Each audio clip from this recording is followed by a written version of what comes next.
Coming up, what an excellent day for a time machine.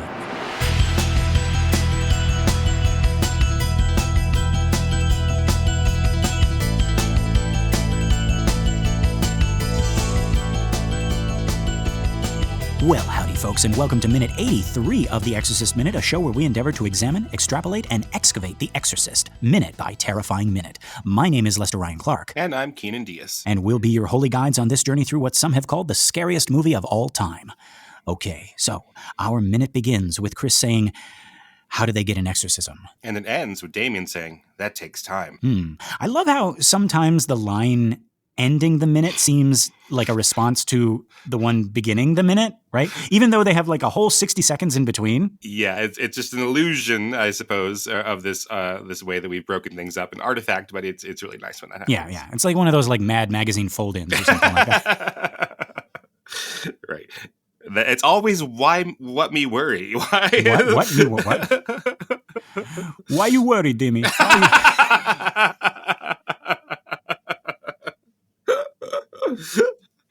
Right. You know it's funny. Yeah. Everywhere I look, I see my mother. I fold in this Mad Magazine. It's just her. It's her face, accusing. Just those sad eyes. Oh no. Okay, but well, Damien, you're going to see her later on. Don't you worry. Yeah, don't you worry. Don't you worry, Dimmy. Yeah. But yeah, okay. So in this case, actually, it sort of does answer her question at the top of this minute here, right? So it does actually work, right? His response at the end, right? So, but okay, let's get back there, folks, to the beginning of this minute. Folks will remember that Chris had finally worked up the courage to ask this priest with whom she has been fascinated with all throughout the movie, though they had never before met. She has finally worked up the courage to ask him about getting an exorcism for her daughter. And she also got a rather nasty surprise in the last minute, I think, by way of the incredulous look that he gave her. But she tries again. How does one get an exorcism? Yeah. Keenan, have you ever had this experience where like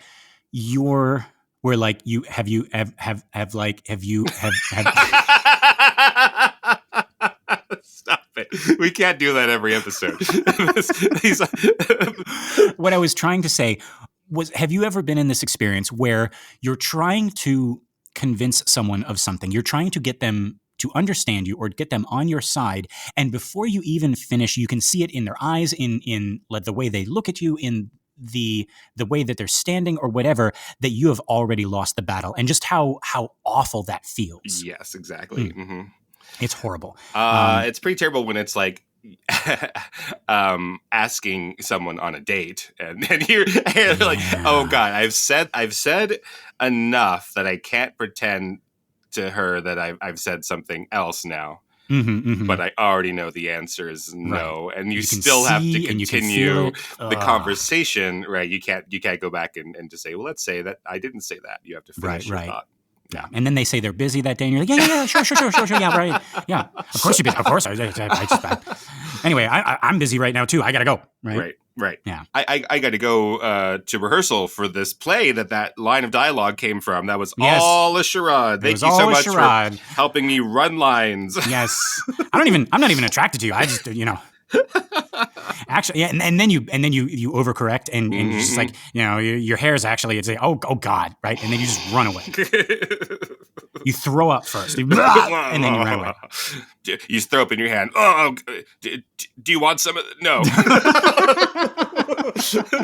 No, it's stupid. No. This is all still part of the show. We're doing The Exorcist, I swear. The Exorcist play, yeah. I wonder. And then the next month, you have to actually get people together. Guys, I told this girl that we're doing a stage production of The Exorcist. You gotta help me. And I have to be the one throwing up. Yes. Because you did like, think about all the different things that you've said that you've established. Okay. Right. I'm the one who throws up. I also have to ask somebody out as that character in The Exorcist. How does that even work? Okay. So she asks, how does one get an exorcism? And Karis's answer here, well, First thing, I'd have to get him into a time machine and back to the 16th century is meant to be funny. I guess. Karis, from now on, let Father Cutesy Flip do the jokes. Well, again, he might be thinking that Father Cutesy Flip, Father Dyer has set this whole thing up, right? Oh, that's right. Okay, yes. We came to that conclusion in the last minute. Yeah, he's the one who he's like, oh, I'm friends with this movie star, Chris McNeil, right. and she would really like to meet you. She won't tell me what it's about. He might be winking. He's like, oh, I see what's going on. Okay, your daughter, huh? Oh no, wait, no. Right. She didn't say that yet. Yeah. No, he did. But he did say, "Oh, you tell you what my daughter did." Oh, right. Yeah. He's like, yeah. Everyone knows you don't have a daughter. Right. Oh God. Sure. Let me help your daughter. Right. Right. Exactly. God. Okay, but yeah. So, luckily, it doesn't seem as if Chris even registers this as a joke, right? Like she's so desperate here that it feels like that went over her head, which just goes to show how far gone she is, like how not present in the scene she is, right? Actors, like how do you be present and not present at the same time? Regular Chris McNeil, the one that we know and love, would have caught that and shot something right back. So Chris says, I didn't get you. And Karis elaborates. He says, well, it just doesn't happen anymore, Miss McNeil. Yeah, I really like this line, the time machine line. Even it's great. It's great for us. It's terrible for Chris, like you're saying. Right, it's like another punch, right? But I think that is so useful because we have to go back in time ourselves, Lester, to a time before there was a movie and book called The Exorcist, right? And before lay people even really thought about, if there's a horror movie, there'll be and the little girl's possessed, then you exorcise them. Right. Yes. So I wonder about like how much this was in the, in the id, of the times. Like, did people expect this? Right. But this is really helpful. Like, no, we're not going to find an exorcist. Right. There's not like every parish, right, has a lady who plays the organ, and there's a choir director. Sometimes they're the same person. Sometimes he does both, right? There's just got to be somebody who polishes the pews, right? And there's an exorcist, and someone who does the newsletter, right? So this is like really, really telling us like, no, this is so far beyond my training, because we've heard all this stuff about, he's an expert on black mass. He's an expert on the occult, right? He's also a psychiatrist. So you might assume without that kind of line that like, Damien is the exorcist, right? He just, right. But he's not the exorcist. Yes. Or is he? Like in The Godfather. Right. Who's the guy? Which one? Who's the Godfather? Not Michael. Or is he? I think we're all the Godfather. I think we're all the Exorcist. I think we're all the perfect storm. I was thinking of other 70s movies. Like, which one's Rocky? Rocky isn't Rocky until he is. Right. Which one's Chinatown? You know what? I think we got to forget it, Jake. Right, but this is telling us like Damien is not the exorcist that we were thinking of, right? Right, yeah. He's not the Pope's exorcist. Who comes in and is like, I'm the Pope's exorcist. That's me. Right. There is no Pope's exorcist, right, in this world. Exactly. Yeah. No, but this, okay, let me make this clear again because like, or let me make it clear for the first time, I suppose, because I think this is really key, right? We're seeing a movie called The Exorcist. We open with Father Merrin. Maybe we think he's the exorcist. Right. He goes away for an hour and a half. Yeah. And then we're with Damien, and then we're going back and forth in this parallel action between Damien's story and Chris's story, back and forth and back and forth and back and forth. We know that she needs an exorcist. It's what it's called.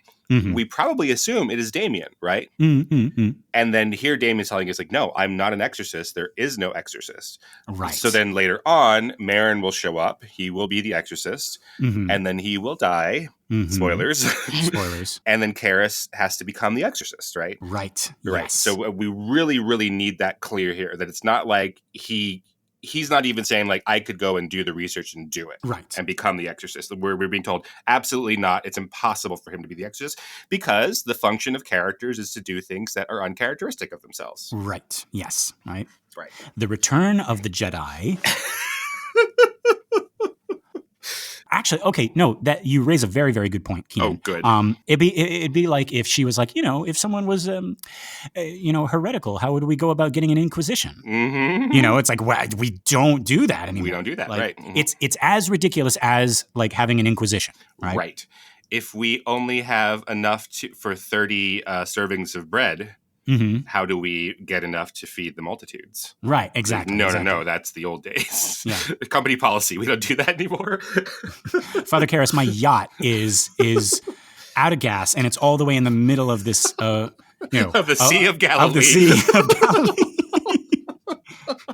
You're a Catholic priest, right? Right, exactly. I read that book. I mean, it was read to me. It was read, yeah. James Earl Jones. It was a wonderful audiobook. But like, can't you just just jog over there? And there was a scene where you were jogging. You can just shuck your little buns over there and fix that yacht for me. Like most actors, Chris sees her life in scenes. Yes. Right? Just like there was a scene earlier when you were jogging. Right. Can you imagine? It's like, Father Karras, it's my little girl. And scene. I mean, I know enough actors. Yes, I can believe that. Okay. We're getting silly in a place that I think is like we gotta give Chris some respect here, because this is a very, very emotional. Oh yeah. I scene. love it. One of my favorites, if not my favorite scene, one of my favorite scenes in the movie. Yes. And I was talking before in the previous minute how this scene, more than the others, kind of like just blew me away with how hard Chris is fighting here. Mm-hmm. But yeah, so getting back to this minute, right? So Karras says, well, it just doesn't happen anymore, Miss McNeil. He's talking about exorcisms. But this is just a little bit too much for Chris, right? After all this, right? So she challenges that statement. She says, "Oh yeah, since when?" Mm-hmm. But Karras responds just as quick, right? Like he says, "Since we learned about mental illness, paranoia, schizophrenia, all those things that they taught me in Harvard." Keenan, what do we make of this? Is Karras coming down a little bit hard, or is it just because we know the full situation and he doesn't? I think he's doing the reasonable thing, right? We're seeing the scene from Chris's point of view, or I guess it's always a question, but I think we're seeing it. I think we're seeing him from Chris's point of view here, Okay. right? So, at least in this moment. So, like, he's saying the exact right thing.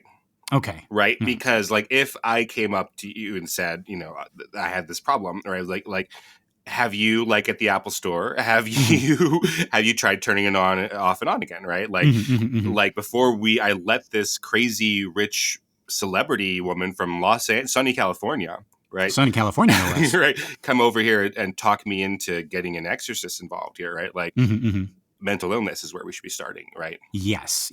And he doesn't even know about Reagan. For all we know, this could be actress Chris McNeil trying to get the skinny on exorcism for like a movie that she's doing or something like that. Right? That's true. Yeah. Yeah. And he's got to talk her down. And like knowing that he doesn't know the stakes yet, he is also giving her, like, even if he did, he's giving her some tough love, right? Like, look, like you think this might be the answer, but I'm telling you, because I care about you, I just met you and I already care about you. This isn't the way to go about it. Right. Yeah. So yeah, he continues here, right? In this over the shoulder shot over Chris's shoulder. He says, "Since the day I joined the Jesuits, I've never met one priest who has performed an exorcism, not one." And now we switch shoulders, and it seems as though it's starting to sink in for Chris. I don't mean she didn't realize what he was saying. I mean, I think she is hoping against hope that wasn't the case, and she can no longer deny that this man is saying that he cannot help her. She says, "Yeah, well, it just so happens that someone very close to me is probably possessed and needs an exorcist." Now, before we go on, I want to talk about this. I want to talk about what she just said and why it's important. This is Chris McNeil. She's an atheist. She gets annoyed at Sharon for being open with her religious fancies. She gets furious when someone leaves a cross under Reagan's pillow. She lies awake at night contemplating the fact that there is nothing after this life. and she cannot believe when 88 doctors recommend that she take her daughter to a witch doctor. And yet, here she is, asking this priest for an exorcism with what I believe to be complete sincerity. There is no cynicism, no tongue-in-cheek, no reservation in her plea whatsoever. She is not approaching him with any thought of what the doctors said. She's not thinking, okay, I'm going to ask this kooky priest to rattle some beads over my daughter and maybe that'll make her stop acting this way. I do not hear that in her voice. She is asking this man of God to rescue her little girl from a demon. Now, how can this be? Does this mean that she's converted? She believes in resurrection and the life everlasting? Not necessarily. And actually, I don't think so. So how can it be that Chris, who is still, I think, an atheist, be genuinely and sincerely asking this priest for an exorcism? You know, that's a really good question. It's like, she'll do anything, right? Like she would do. That's sort of the point, where she's so backed into a corner that now she'll do whatever it takes. You know, this is a bigger question, Lester. I don't want to put you on the spot to answer for all of Catholichood throughout all of time. So whatever he asks, folks, I'm answering for myself, not necessarily for Catholics. Right. One of the criticisms that people on the outside of Catholicism have is this idea, and this is what do you call it? This is taking this to the extremes, right? Okay. But the idea of like, I'm a serial murderer, I'm the worst person in the world, and I can come to Jesus in my literal last moments, right? And I could find Jesus and be absolved, right? Like that is something that's hard for people who are not faithful, and specifically, they look at the Catholic version because Catholicism has structures for that, right? They have like rituals and rules regarding that, right? And they believe that if you have a sincere, you can have a sincere epiphany at any time in your life, even up into the very last moments, and that that you can have a conversion and find Jesus, and that will again, I don't know, absolve. That's the way it seems from the outside, right? But but that you're on the path, right? So I mean, like, does it necessarily? I guess that's part of the critique, right? Like, does it necessarily matter if she believes in it or not? If she's doing this, if she's going through the paces. Wait, those kind of sound like two questions. Okay. I was getting the first one. Deal with the first one then. I was getting ready. Okay, so like wrap up the first question. Okay. Like what do I think of? Is the question like what do I think of that whole thing? Yeah. So like the question again, like I don't mean you to speak for. We have popes to speak for this, of course, and not Lester Clark. But like as a Catholic, like how do you see that, or how have you heard from other Catholics approaching that, right? Like the last minute reprieve of someone really backing into a corner, right? And they're like, I've been a terrible person and I've done awful things, and now I see. So, for just from my perspective, right? So again, not speaking for the Catholics, I don't buy that. I don't buy like that whole thing about like finding Jesus, finding forgiveness at the very end. Well, okay, let me say it this way.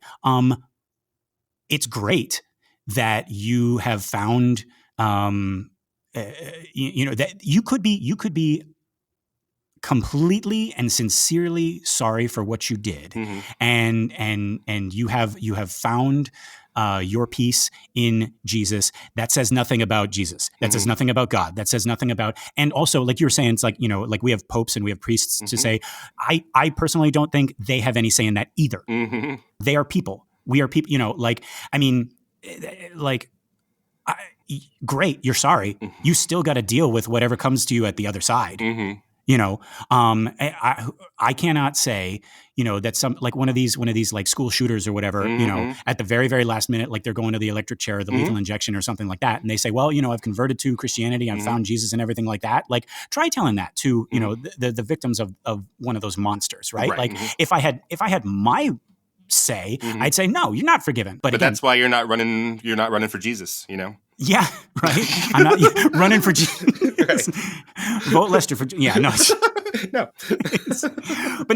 But like that's what I'm saying. Like, I have heard this thing, Keenan, where it's like it almost seems like all sins Mm-hmm. have the same weight as long as you turn around at the very end of your life and say, you know what, I'm really sorry. Right.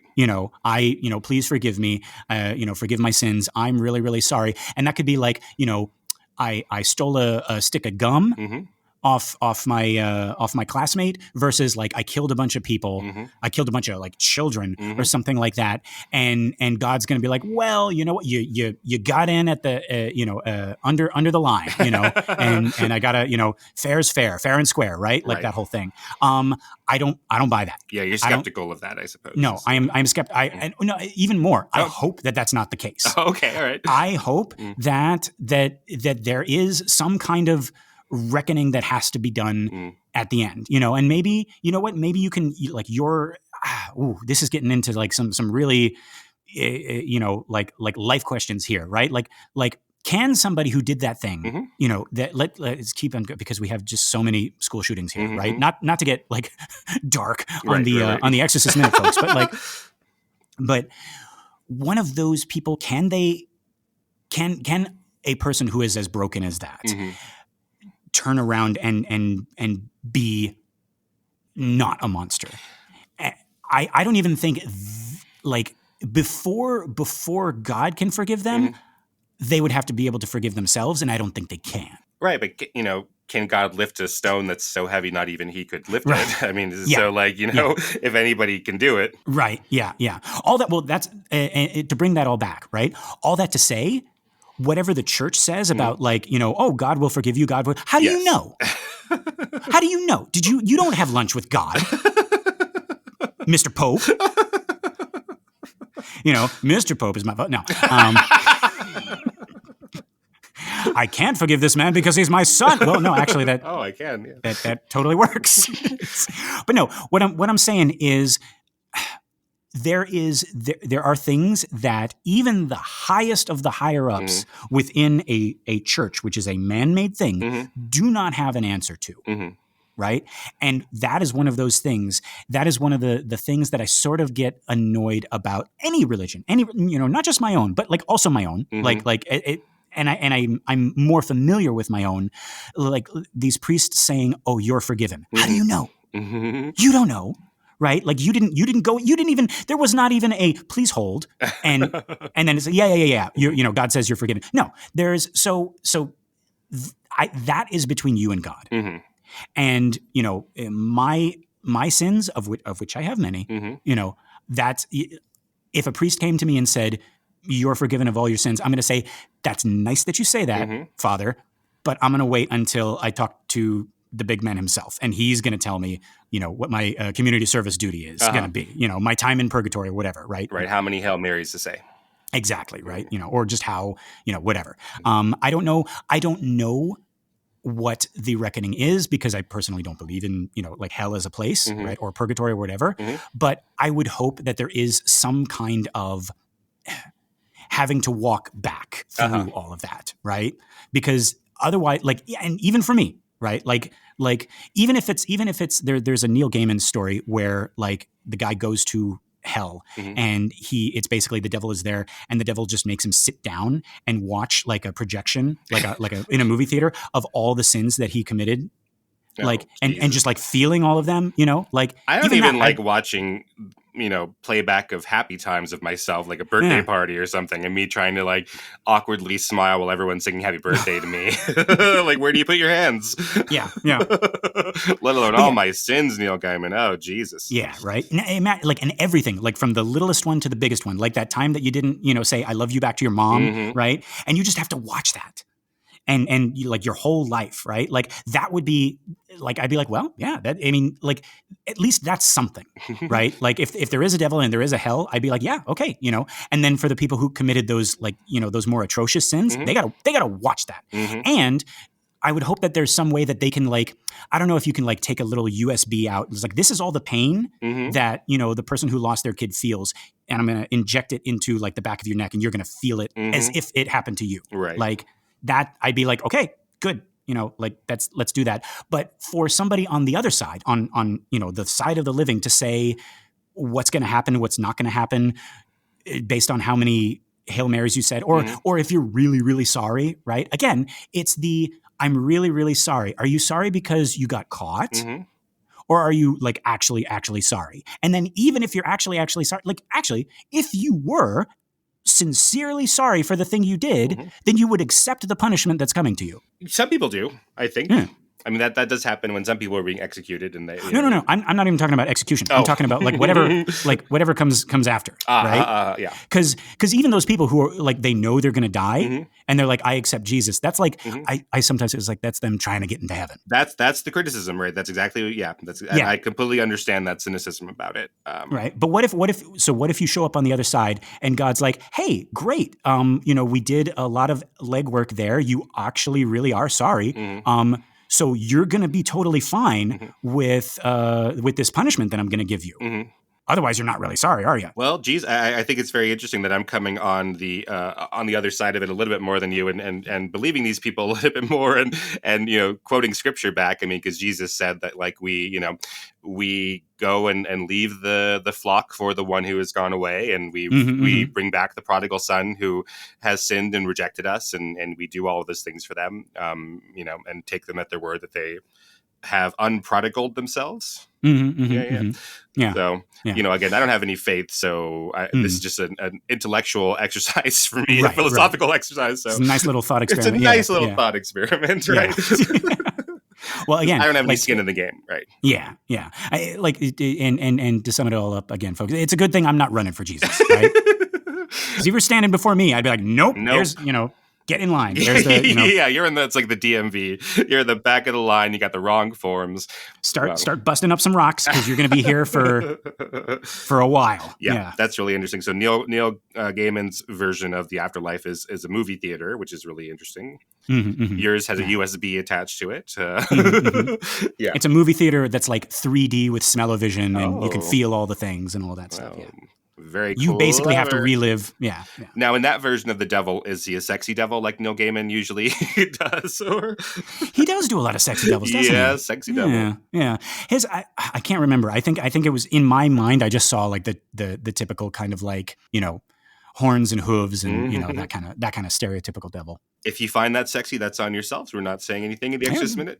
If you find right, because he created Lucifer, that became the TV show Lucifer. Like his comic book version of Lucifer is no horns; it's just sexy devil. Yeah, his Lucifer, actually, I think he has stated it was based on David Bowie. Oh, that makes a lot of sense. He looks a lot there like you Bowie. go. Yeah. If anyone's running for the devil, I would vote for David Bowie. Yep.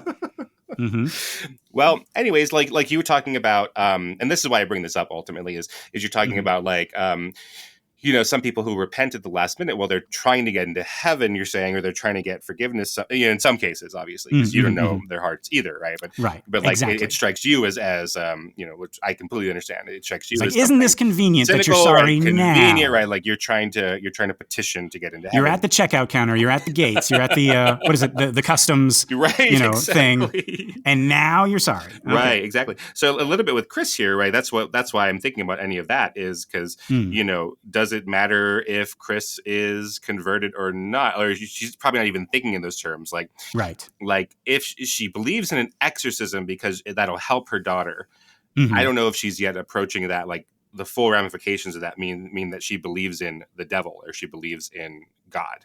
Keenan, I think we are circling around the same thing here, but I think that Chris's situation is a little different from those other hypotheticals that we were playing around with. But I also think you're right. When the first thing you said, I was like vigorously nodding my head. Right? You were saying because she wants to help her daughter. Right? This is less about her and more about Reagan. Right? Right. And that, folks, I think the reason this was so hard to verbalize and why we went on that journey and everything like that is because I think the answer is way more simple than we might imagine. So simple that we're looking all over for it, right? I think she's doing it for her daughter. Reagan needs an exorcism, so mom's going to go get an exorcism, period.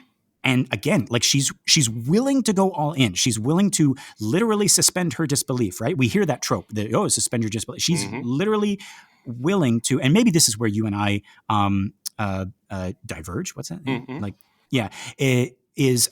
I think she's able to believe in God and the devil, at least for now, so that she can get this done. In fact, like there's an interesting line at the very end of the book. She sums up her ability to do this pretty perfectly. I don't think it's in the movie. I don't even think it's in TVYNS. But Mm-hmm. she makes this comment along the lines of, "It's easier to believe in the devil because the devil is always advertising. The devil does lots of commercials, right?" And it's after Father Dyer like says, "Do you really believe that your daughter was possessed?" Mm-hmm. And it's funny because she's talking about, it's like, well, I still don't know if I believe in God, but like the devil has become real for her. Mm.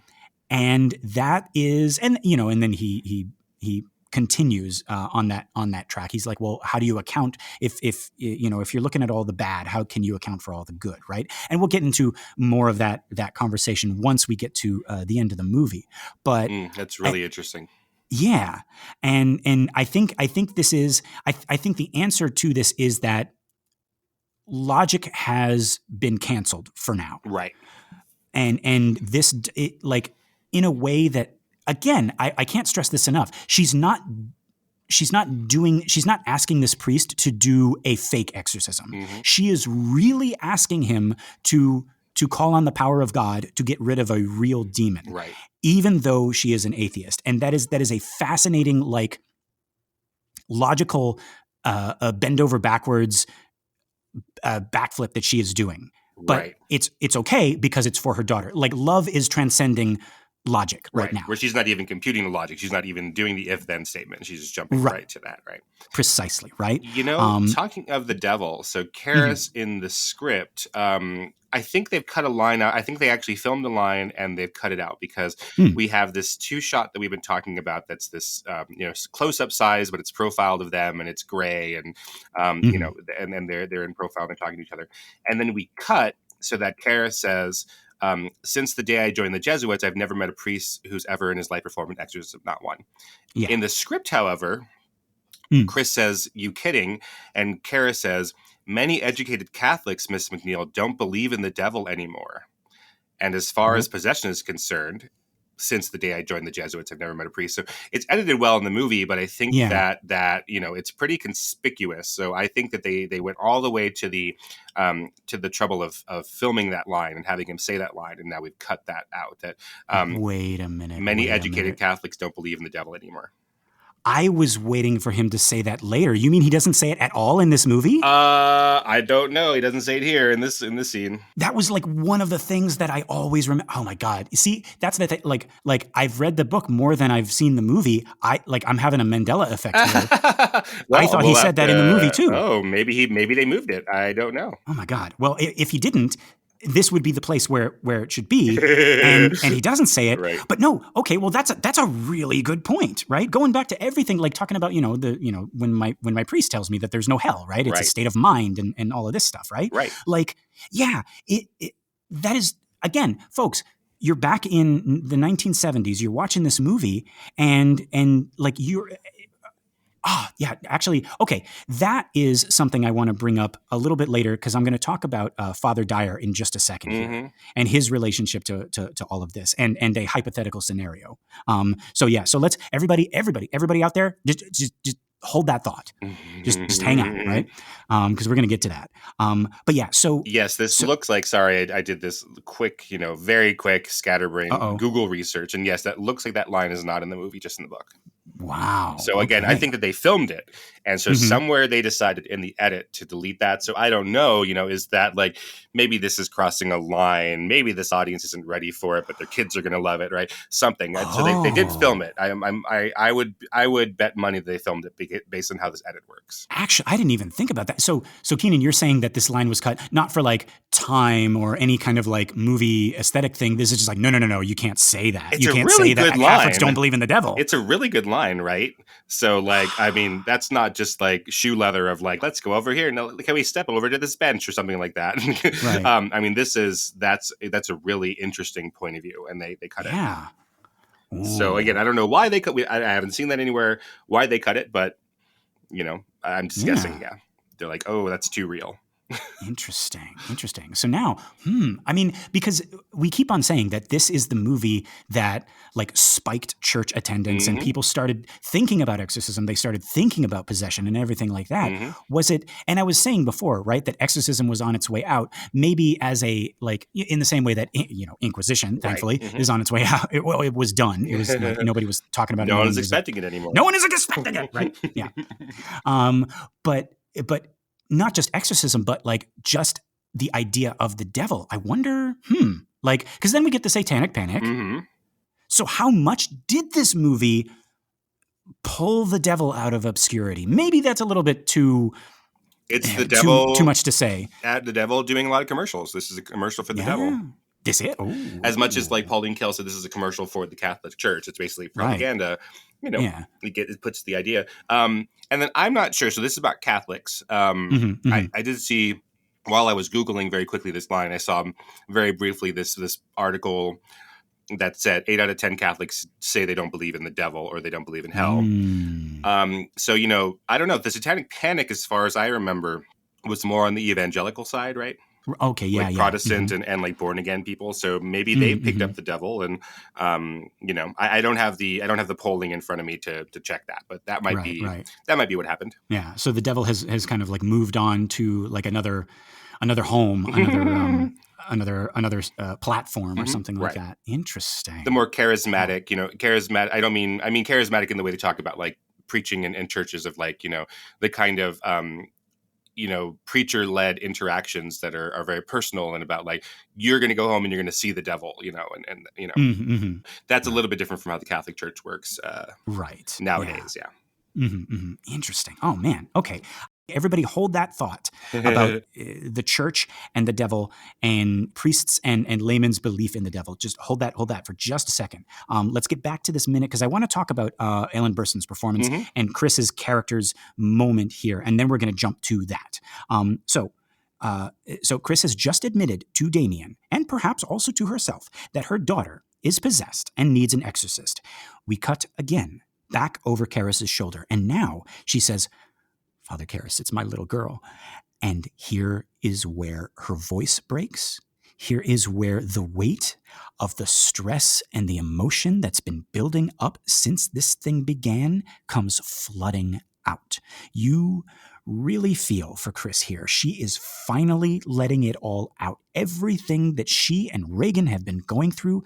Yes, she has shown anger before, frustration, fear, but this is the first time that she's been able to just show someone else her feelings and be completely vulnerable. And she's doing it in front of a stranger, essentially, right? And maybe that also says something about Damien. She immediately trusts him within, 2 minutes of meeting him? Like, could she have been this way with Father Dyer? With the doctors, with Kinderman? Like, actually, okay, so that's a good question. Let's bring it back to, we were talking about this before. She knows Father Dyer better. Father Dyer has already seen Regan pee on the rug. So why didn't she go to Father Dyer? That's a really good question. Right? So how does this work? So so Father Dyer told Damien to be there. Who has Chris talked to? Dyer or Mary Jo? No, I don't think she's had any more communication with Father Dyer. So how did this meeting happen? I think she has been secretive about why she wants to talk to Karras. I think she found out his name at the party, right? Because she's like, oh, who's that gloomy priest that's hanging around, right? And Father Dyer says, oh, that's Father Karras. And she's like, great, I know his name. I think she called the front desk and said, hey, what's the direct line? Can I get in touch with Father Karras? I see.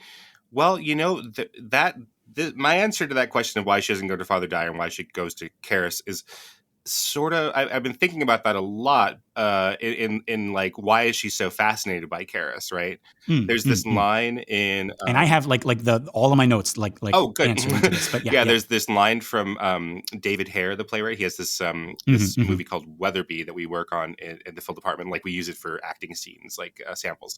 And there's this line that says, "The lonely recognize the lonely." Yes. Like she sees that Father Dyer isn't like her deep down, I think, and that Father Karras is. Yes. Okay. So I'm so glad you said that, Okay, Keenan. good. Yeah, no. So in my notes, I think this has something to do with the fact that, and maybe she isn't consciously thinking this, but I think she intuitively understands that Father Dyer is more secure in his faith, and thus probably, ironically, more secure in the belief that the devil doesn't exist. Does that make any sense? Yes. Like I don't know how else to put it, but I feel like because Karras has these doubts, he's the best guy for the job. I think I said before that Karras is where Merrin used to be once upon a time, Right. before he became Father Merrin, right? Merrin and Karras are the anomalies, I think. In fact, if I remember, there's a couple lines in the book later. The other priests are talking about Merrin, and the vibe I always got was that like they think he's a little eccentric, like he's brilliant. They respect him, but they make this joke about him still being out there digging up tombs. And I think it's Father Birmingham who mentions that he just finished another book, and the other priest goes, "God help us." So even among priests, Merrin is different. Yeah, he looks like the devil. Father Merrin. I think he played the devil in another film. I think a couple of them. Yeah. Well, he played Jesus. He plays the devil. He plays all sorts. Right. He plays chess with death. Right. There's have you seen Shutter Island with Max von Sydow? Well, this is in the trailer, so it's just a great line. So it's this. It must be Maine. It seems like Maine, and it's this a sane asylum in the 50s, and DiCaprio is investigating, and one of the patients has gone missing, right? And he turns a corner and runs into Max von Sydow, and he's just, he's so tall. And Max von Sydow says, "Going somewhere," and it's so great that they put it in the trailer. It's oh, I love that. Okay, now I got to go see that. Okay, but yeah, so Keenan, like to bring it back to this trinity of Chris, Karras, and Merrin, right? So like that's how the stories always go, right? We follow the one who seems to be the worst at everything. Right? Like they just don't get it, right? It's not working for them. Right. And then the story is built around an event that like tests them and something clicks, and hey, it turns out they actually have this like untapped potential or this like hidden skill, and it's not in spite of their perceived flaws. It's because of them, right? To go way back, it is thesis, antithesis, synthesis. This is who I am. I'm just no good, and I'm not, I have these things inside of me that are flaws, and then we have, what if I was the opposite? What if I was, if I'm like a pushover in my regular life? What if I'm now the cool pizza time Tobey Maguire in Spider-Man 3 who's like does jazz and is rude to girls or whatever? And then the end is the synthesis. I need a little bit of that and a little bit of who I am, and they work together. And so I think we're seeing like Merrin is like the swan, and Karras is like the ugly duckling. Yes, amongst all the ducks who are the other priests, right? Yes. Or it's like Karras and Merrin are Rudolph and Herbie the misfit elf. Right? And it's all the other elves are like Damien doesn't believe in God. Damien doesn't believe in God. Shouldn't he not be a priest anymore? Shouldn't he not be an elf anymore? Yeah. From now on, we're not going to let Father Merrin play any more priest games, right? Right. And they're out in that little plastic snowscape, and they're just talking about how they're a bunch of misfits, right? Yeah. But then they end up being a little song about us, about how terrible we are at our jobs and everything. But then they end up being like the only ones who can get the job done. Right. Yeah. And I think Chris is somewhere in there as well. Because you were saying, right? The lonely recognize the lonely, the misfits recognize the misfits. So she's on that, like we were saying before, how Chris is comfortable talking to Dyer. It's like, okay, I'm an atheist and you're a priest and you have your belief and that's great. And, it's like, there's no risk in talking to you. You're not going to make me accidentally believe. Right. But then she's like, well, Father Karras doubts? Well, I doubt. Mhm. Wait. Maybe I can talk. Like, but he's also a priest. Like, Mhm. maybe I can talk to him about. It's like, hey, why do you doubt? Like, Mhm. that'd be more interesting to me than talking to somebody who already believes. Right. So yeah. So these three people. Hey, isn't it great that they're the three main characters in this? What a coinky Hey, dink, that's right? great. Hey, it all just falls into place, doesn't it? But yeah. But yeah, so no, and I think that's the tie. So like, yeah, we were talking about Marin being different, Marin Mhm. being this anomaly, right? So even amongst the priests, he's different. Mhm. He's brilliant, but he's eccentric, right? And I think it has something to do with the genuineness of his belief, Mhm. right? Because I think like Father Dyer is genuine too, but maybe like the intensity of Marin's belief, right? And also like just the context, right? Mhm. For Dyer, the devil is probably like a going back to what we were talking about, right? Many educated Catholics don't believe in the devil, Mhm. right?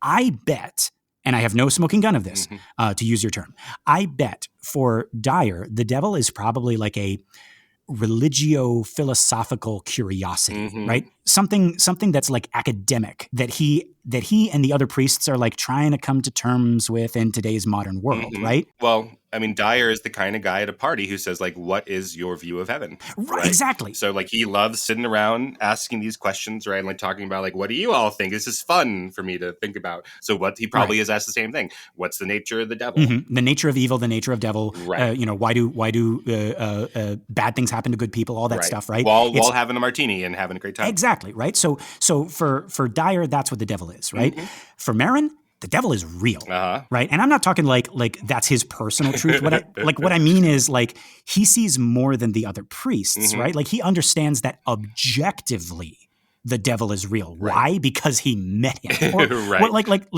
he met a demon, right? So it's not that Marin isn't playing with a full deck of cards; he's Mhm. playing with different cards. Right.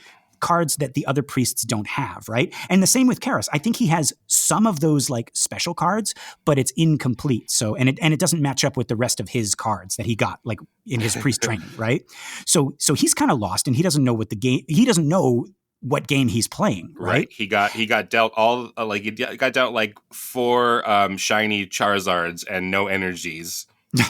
There you go, right? So he can't do anything with it. He's like, well, yeah, because he gets this insight, right? He has these visions or these dreams, and he is through his mother, he's connecting with the other side, the afterlife, in a way before he's ready to, and he can't figure out what he's supposed to do with all this, right? Right. And to talk about Chris, to bring her into this equation as well, like Chris is asking these questions that weren't covered in like regular priestly training, and so like these other people are like, wait, you know, like what, like you know, yeah, don't talk to us about not existing, like that's not but like Karras could talk to her about that, Right. like Karras could say, I'm actually wondering that myself. Like my mom literally, just passed away, and that's something that's been on my mind, right? But yeah, so okay, and then to bring it all the way back, all the way around, right? I think Chris senses that I think she sees that he is different, that Karras is different, right? Senses something in him that, hey, to bring it even more back, is maybe a little bit like her, right? Like, how did she become the great Chris MacNeil? Like, what's in her that separates her from all the other actors, right? We're separating Karras from all the other priests. How is Chris separated from the other actors? Like, what do we see her doing so much in this movie? We see her questioning. She's constantly questioning things, constantly searching for answers, challenging the reality that is presented to her. From the first scene, we have her, she's trying to figure out what the noises in the attic are, right? Gonna get to the bottom of this. And that's while she was in bed highlighting and marking up a script, which later she questions Burke about, right? Like she's trying to find the reality of her job, right?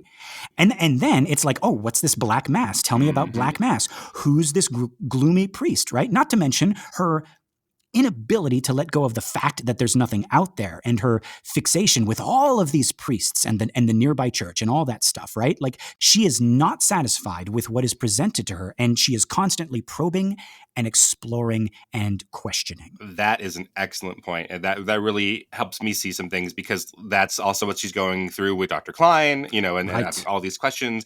We see her interrogating Carl about a bunch of things, but especially like the crucifix under the bed, right? She's constantly doing that. So like that's her main thing. Now that you mention it, is like trying to dig down and ask questions and try to get the truth of anything. Right. Yes. And to bring it back to Karras, I think that is Karras as well. Karras is very, very sad. But also there's that spark of wonder, of questioning. There's this questioning part of him. And I think that is what Chris latches onto. And I think that is why here in this scene, in this minute, she is able to trust him and just like open completely up. Right. Now, and she learns from him that he is a priest who was sent by the Jesuits, right? And this thing that's very strange to lay people, to Harvard and to Johns Hopkins. And so he has been told by his higher ups to ask questions and to be a scientist. Right. Yeah.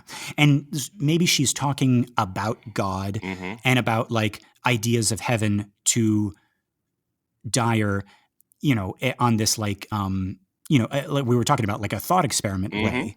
Right. But she's not opening up her heart to Dyer. Right. But she can do that to Karras, or she can do that with Karras. Right. Yeah. Now, speaking of all of that, right, Karras probably doesn't know this about himself.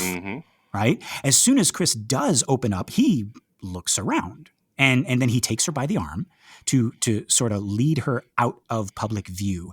And I think he's doing that for her rather than him, right? Like he knows this is Chris MacNeil. He wants to get her away from any roaming paparazzi while she's having this moment, right? Oh, I often forget that she's famous, because my inclination, which isn't to counteract what yours was, but like, okay, this has become a counseling session, and it's like, well, because we see him doing a counseling session with that other priest, and it's he's presumably brought him away from M Street, right, and is like, let's go over here where we can be, we could actually do counseling in private. Yeah. Oh, I think it could be both. I completely agree with your assessment as well. Yeah. And I believe I agree with your assessment as well. Oh, isn't that great? Folks, this has been another excellent Right. But no, so he walks her over, and he sits her down. He says, actually, before he does that, right, he takes her by the arm. He says, and that's all the more reason. Oh, yeah, to go back to what he's answering here, right? She says that her daughter needs an exorcism, right? And it's her daughter, it's her little girl. And he says, and that's all the more reason to forget about exorcism, right? And they're walking away. He's very close to her. She takes her glasses off, and now we can see the pain in those eyes. She says, why? I don't understand. She's wiping at her eyes, right? And he says, to begin with, it could make things worse, right? And now he's shifting focus between her and also making sure like other people aren't watching, right? And then Chris asks, how? How can it be worse? How can it make it worse, right? Now we cut and we realize that he hasn't taken her too far, right? In fact, maybe that was the purpose, to have her sit down, right? And he doesn't answer her first question of how. Instead, he goes into, secondly, the church, before it approves an exorcism, conducts an investigation to see if it is warranted. That takes time. And if you look at his eyes, we notice that he's still focusing his attention on her, but he's also sort of looking away, like into his own thoughts, as if he is also now convincing himself. Like even now, as he's presented with these extra cards, he's like, we can't do an exorcism because it'll do more harm than good. Right. Yeah. And also, the church has to do an investigation and that takes time. Well, he's never had to answer this question before, right? So all these reasons that it hasn't even occurred to him to put together a list in case someone asks for an exorcism of reasons why. So he's coming up with them on the spot. Exactly. But and then also I think it has to do with like where he is in his faith as well. There's a moment in the book where he's actually speaking to God. Like he is in his mind, he is saying, please give me a sign, come to me in dreams, like just answer me, just be there for me, right? And he is asking for this with all of his heart. And now you could say that God has answered him Mhm. by putting Chris McNeil in his path. And it's one thing to ask for Mhm. something, right? It's one thing to ask God for something, right? If you're not even sure that God is out there. Right. And then you get an answer. And all of a sudden the game has changed. And I think that's it. I think it's like Karis is like, God, please be real. I want you to be real. Please just, give me a sign, come to me in dreams. And God is like, okay, here's Chris McNeil. You have to help her fight a demon. And he's like, oh, this is it, he it's a be careful what you wish for, right? A be Right. careful what you pray for, right? And it's almost like, so now he's talking himself down. He's like, no. To begin with, it could make things worse. We gotta do an investigation that takes time, Mhm. right? Like, and it's almost like the door to his jail cell, the cell that he put himself in, Mhm. the door just like swung open because it was never actually locked. And he like pulled it back closed again. He's like, no. Right? Like, cause outside is big and scary. Right. Cause he needs there to be a God because he has condemned his mother to die alone. And he needs to know that she's not alone and that he can be forgiven for what he did to his mother. Right. But then also, Mhm. then if there is a God, he has to face Right. that in his eyes, he condemned his mother to die alone. Exactly. Right. Exactly. Folks, again, like, I've gone through this story so many times. Keenan, we talked about this idea, this paradox of Right. Karis struggling with the notion that God is not real and that he, Karis, is not worthy of God. Mhm. And how can this be? It should be one or the other, right? You got to Right. choose, buddy. And I think right here, he was just given a choice and he chose despair Mhm. because despair is familiar and less terrifying. Right. Again, that's Marlowe's Faust. Mm. He is given all the powers of the universe by Mephistopheles, which tells him that there is a God, but he doesn't want to believe that there is a God, so his powers become useless to him. That his powers do not solve any of the problems that he wants because the real problem is he doesn't believe in God. So Keenan, and this is not in my notes, but like as we're talking about this minute, I'm kind of coming to the realization the whole time, we have been talking about Karis and referring to his crisis of faith, his despair in the fact that there is no God, right? Like he's, go back to that, that conversation with Tom Birmingham, right? Like, I think I've lost my faith, Tom, right? And we're saying, okay, that is Karis's thing. That is his challenge. That is his problem. But in this scene, is he maybe scared that there is a God? That's scarier. Yeah. And what he's going, because now he's going to have to answer the call. Right. That's a really good point. And thinking about his mother and thinking about like all of the things, right? Like, and so now Chris is asking, hey, priest, man of God, I need you to fight a demon. And he's like, I don't know if I can, you know what I mean? Yeah, but also in a world, again, like the problem, we've talked about this again, but this is all putting this together. The problem of evil is that, so if there is a God, then what kind of crazy cuckoo God is this that allows a girl to be possessed by a demon? Because, in a world where the devil's always advertising, what does that say about God? Exactly. And folks, yeah, just to kind of like recap, right? The problem of evil, right?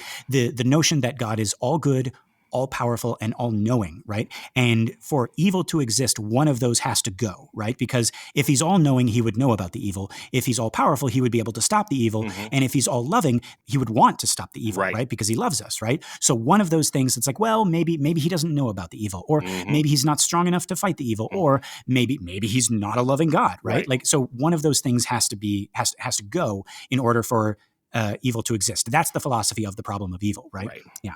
And if you'll remember, folks, in the last episode that we talked about it, we didn't solve that problem either. Right. Some people,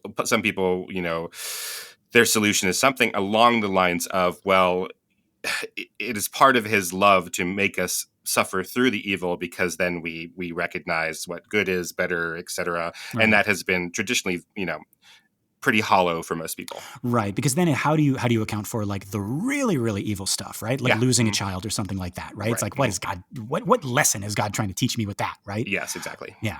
But yeah, and people have talked about free will, and it's like and they get into that. Yeah, it's a spoiler alert, it's not solvable, I don't think. Well, we're going to see Damien try on The Exorcist Minute.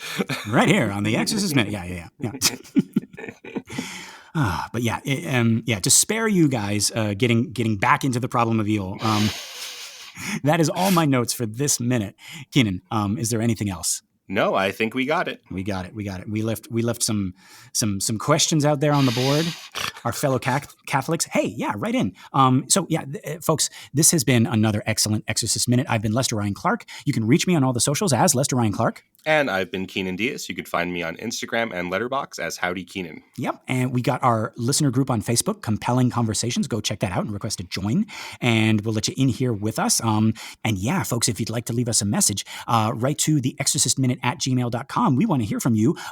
Father Kara says, many educated Catholics don't believe in the devil. What's your take on that, right? Like, if you are spiritual, what's your opinion on the devil, on hell, on all of that stuff? Like how much do you jive with what the church says versus your own personal spirituality? We'd love to hear that. And yes, thank you so much to everyone who has shared the show by word of mouth or on social media. And a big thank you to everyone who has given us a 5-star rating on iTunes or Spotify or wherever you listen to the show. We really appreciate it. It's going to help our podcast grow and find more cool people like you.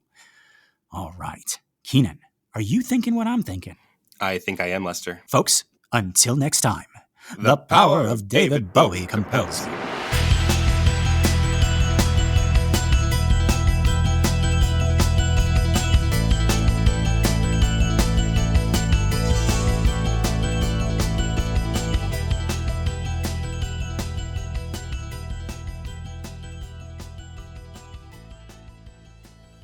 Oh, no, you haven't seen Bowie as Pontius Pilate, have you? No, I haven't. Oh, man, that's one of his best performances. Jesus, are you the Son of God? Nothing, tra-la-la. Jesus, everything I ever did, I've done for you. Wash my hands of this. I wash my hands. Throw you into the bog of eternal stench.